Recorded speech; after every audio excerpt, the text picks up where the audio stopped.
Let's go to Washington, D.C. Sonny has a lot to talk about. Sonny, good to have you on Sports Tonight. Great to be back on Sports Tonight, Austin. Always a pleasure to talk with you and to get a chance to, share some of my views to all your great many Nigerian viewers. Fantastic, and we love it whenever you come on the program. Sonny, let's begin. I just finished talking about talent discovery and development. You have a story for us tonight. Who is Arike Ogunbowale? Who is she? Well, maybe you can educate me a little bit, Austin. She is a player for the University of Notre Dame women's basketball team. And if my Nigerian language studies are correct, Arike in her Nigerian language means something or someone to cherish, cherish. Okay. I hope I'm right on that, but I know Notre Dame basketball fans. You've been doing a lot of research, but it's Arike. Arike. Arike. Okay, it's okay. Arike. All right. Well, I know here in the States, Austin, she really made headlines this week. She made a thrilling last-second shot to lift the Notre Dame women to the national title in U.S. women's college basketball. They defeated Mississippi State 61-58. Now, what makes Arike such a great story is she also made a last-second shot, a three-point shot, in the semifinals against Connecticut. Wow. So she really made a name for herself, and she is definitely trending this week here in the States. Awesome, living to her name, Sonny. We love it. I love it each time you come here, give us updates, and then you put some Nigerian flavor to it. We love it. So a shout out to Arike Ogunbowale. I want to wish her all the best for the basketball career. Let's take it into the NBA, Sonny. The Philadelphia 76ers. What's going on? They're in an amazing form. They're playing some great basketball, Austin. They've won 12 games in a row. They won their last 4 games without Joel Embiid, their young star center from Cameroon. He had surgery last week for the orbital bone right around his eye. He suffered a broken bone beneath his eye in a freak collision with his teammate Markelle Fultz.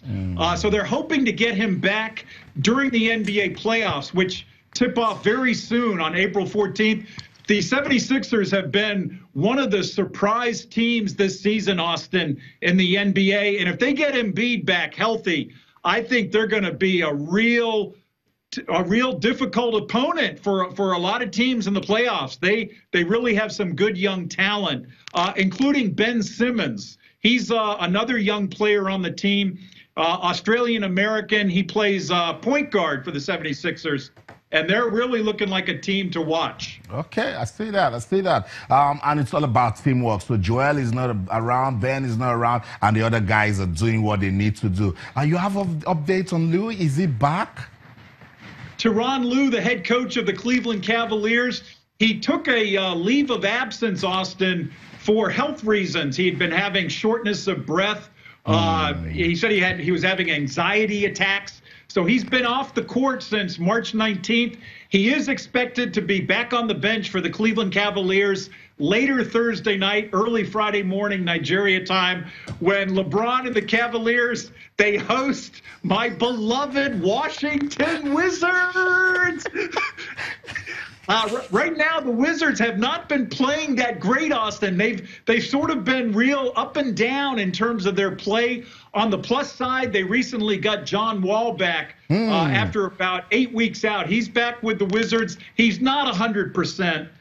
So we're hoping that Wall can get healthy ahead of the playoffs. Right now, the Wizards are in a very tight race with the Miami Heat and the Milwaukee Bucks for the last 3 playoff positions in the Eastern Conference. The Bucks, with Giannis Antetokounmpo also playing some very good basketball. So, Sonny, the big question is, with all the analysis you made, the race to the playoffs, can the Washington Wizards, your darling team, can they make it to the playoffs?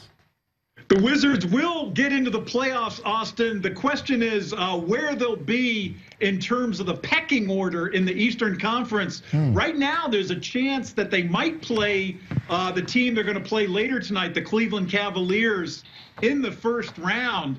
It looks like they're going to play one of the higher-seeded teams like the Cavaliers, the Celtics, or the Toronto Raptors. Big story out of Boston today, Austin.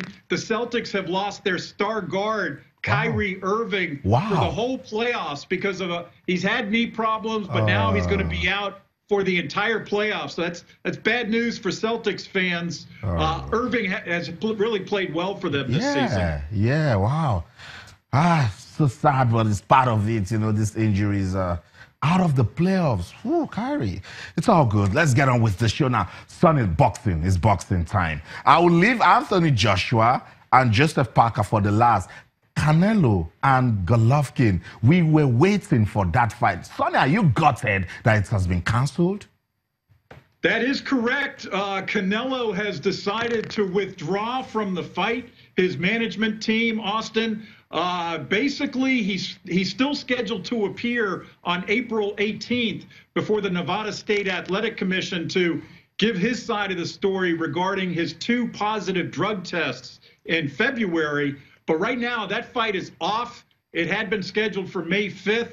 There's a chance it could be rescheduled maybe perhaps later in the year, but it will not be taking place on May 5th. And Triple G has said he would still like to fight another opponent on May 5th. But right now, that fight is not happening. The Canelo Triple G rematch. Oh, wow, Sonny, so sad. They were about to light up the middleweight category. Let's see what will come out of that one. But no, Canelo needs to go sort himself out big time. And hopefully nobody will test positive to banned substance. Sonny, let's talk about Anthony Joshua. You were so confident that Joshua will knock out Joseph Parker. I don't know. No, it's okay. It's okay. Come on, Sonny. You win some and you lose some. But do you not have respect for Joseph Parker that he pushed Joshua all the way? Austin, I'm not a betting man, but if I had thrown a few American dollars into the ring, I would have put these few American dollars on a knockout by AJ. I really thought he was going to knock out Parker. Parker, I thought the fight was maybe a little closer than what the judges awarded. I mean, they basically gave it to AJ by unanimous decision by wide margins. It turned into a tactical fight. I did think AJ won, but I am surprised he didn't knock out Parker. So Parker might still be in the mix in terms of the top heavyweights, Austin. Yeah, and after that fight, Anthony Joshua yelled out Deontey Wilder. He says, come on, baby, let's have that fight. You think with what you've seen from Carlos Takam to Joseph Parker, is he ready to fight Deontey Wilder? You know, they keep sort of holding out Wilder like that carrot on a stick, Austin. But I don't know. I mean, there's talk that maybe he'll fight Povetkin, the Russian, before he takes on Wilder. To me, everybody wants to see Wilder AJ at this point. We'll see. I mean, it could take place later in 2018. I've also heard reports that they might sign a 2-fight deal. 1 fight in the United Kingdom and then the other fight here in the States. So sort of a 2-fight deal. We'll have to see. We'll have to see. We'll wait. After we see that fight, then we'll just go to sleep. We'll be satisfied. Thank you so much, Sonny Young, for your time. Always a delight. Always a pleasure, Austin, and a very good evening to your many viewers.